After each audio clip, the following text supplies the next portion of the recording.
Hi, I'm Todd Lamanske, and today I'll be reviewing Vision Box 2.0.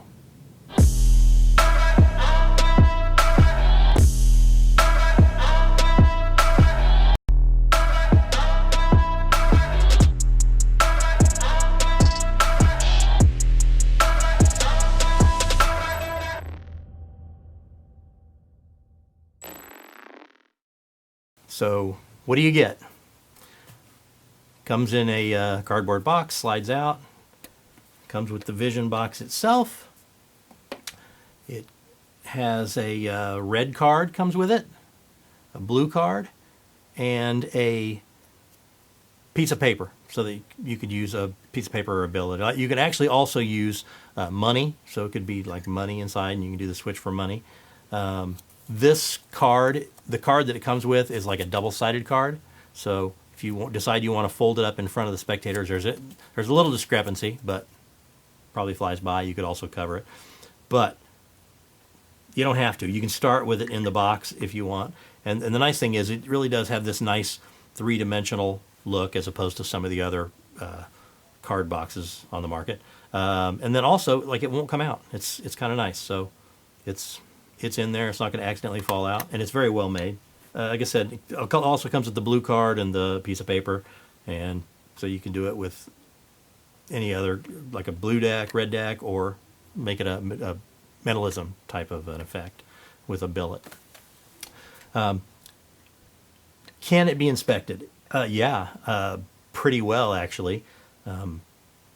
Once you've done the move, everything is locked, and it doesn't make any noise. You would need the reset magnetic tool to be able to figure out how it's done. So there's really no danger of somebody figuring it out.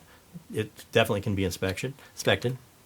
As far as the quality, I will say quality of the product itself is fantastic. It's very well made, and I mean, I think it's going to last you forever. There's nothing really to break. I think it just will last forever. Like I said, nothing. It's not electronic. It's more mechanical, if even that. So yeah, I think it's well made. The quality of the video is very well done.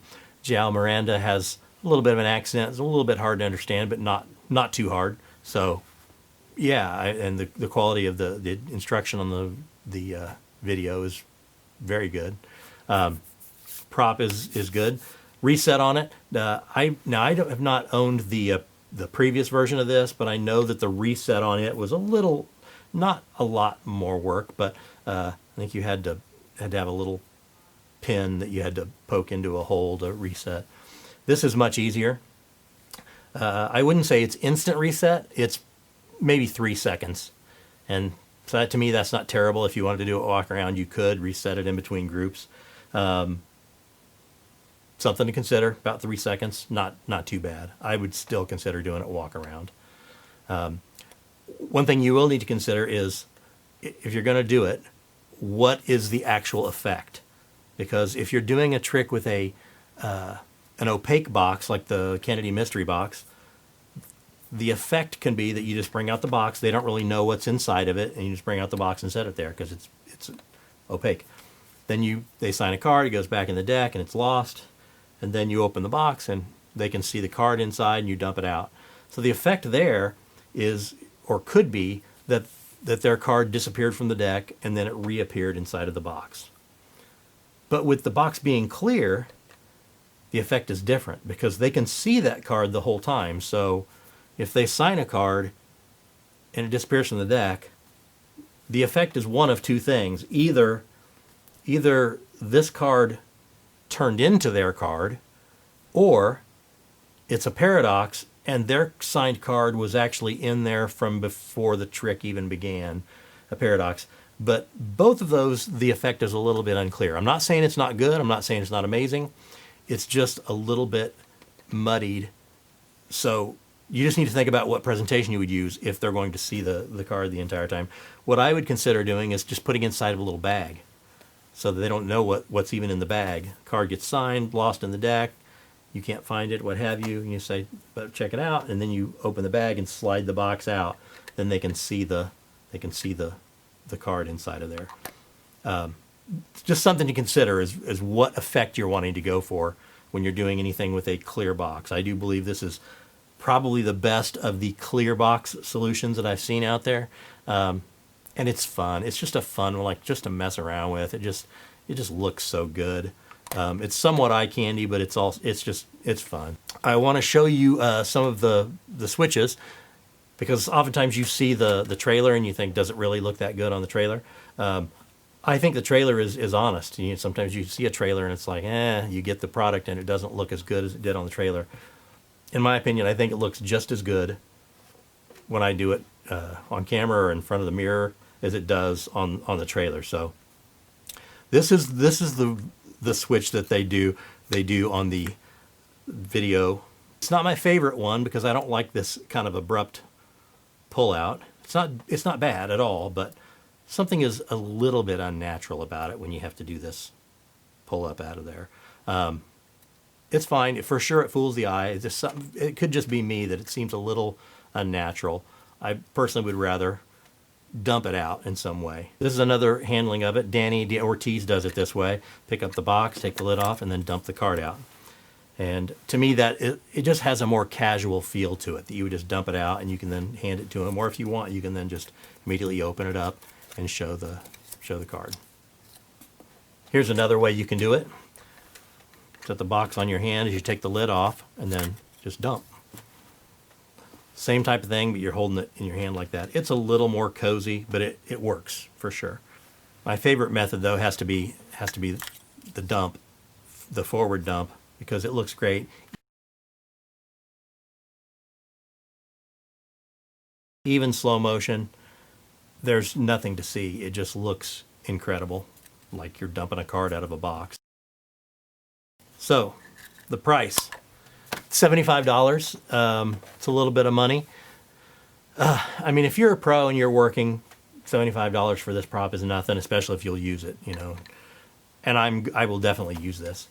I will probably end up using it with a mentalism routine, and instead of a card, it'll just be the white piece of paper that I'll dump out, and it's predicted like 3 things, like a confabulation type routine. So, yeah, I'll be doing it. $75, totally worth it to me. In fact, I will probably order another one so that I've got a backup. But could you duplicate it without this expensive prop? I mean, you can. The J. Sankey paperclip switch is fantastic. I love that move. It's fantastic and cost of a paperclip. So you could duplicate it for sure. But there's something cool about this, something fun about it, and I like the fact that it's a clear box.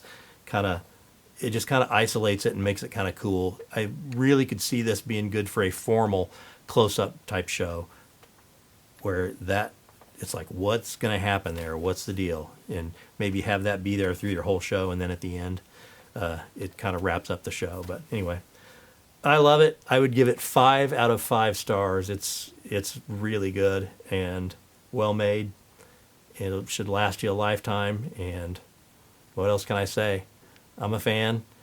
Get one. If you got $75, you just don't know what to do with it. So one more thing I want to mention. If you're going to do this, it's crucial that you have a good mercury fold. That may seem obvious, but here's what you don't want to happen. You don't want to have it look like this. You sure don't want that. That's noticeable. If you could tell the difference, if that looked weird to you, that you've got this nice little card in a box and you pull it out and it looks like that, if you noticed it, your audiences and spectators will definitely notice it. You need to have a good mercury card fold. And I would tell you that it's a knacky move. It's not a knuckle buster. It's just one of those moves you have to do over and over till you get it polished. But it's not a crazy hard move. However, it doesn't have to be hard at all. I recommend scoring cards. I have a product called the Bullet, and you score the cards prior to performance. And I'm just going to show you real quick how you do it. So here's the Bullet. It is an injection molded tool. It's got a tiny little blade that sticks out at about the 7 or 8 o'clock position on this rounded edge. And it also comes with a plastic guide. And here's how you use it to score a card. Take the card you want to score, place it into the guide all the way, and then hold it down with your fingers. With the tool, you're going to put the blade against the card and against the edge of the guide. Run it down. You don't have to use a lot of pressure. Let the blade do the work for you. Then you're going to take it out, flip the guide over, and put the card in the opposite direction. Hold it down. Same thing, up against the edge of the guide, and run it down. The card is now scored, but it has a little bit of a raised area where those score lines are. So you're going to take the edge of the tool and just burnish that down.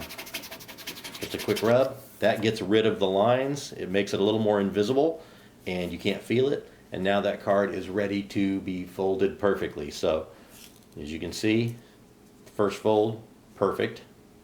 Then you do your second fold. Again, it just wants to fold. So when you do your second fold, same thing. It ends up perfect every time. You would just now squeeze it under the deck, and you have a perfect mercury fold. That's the bullet.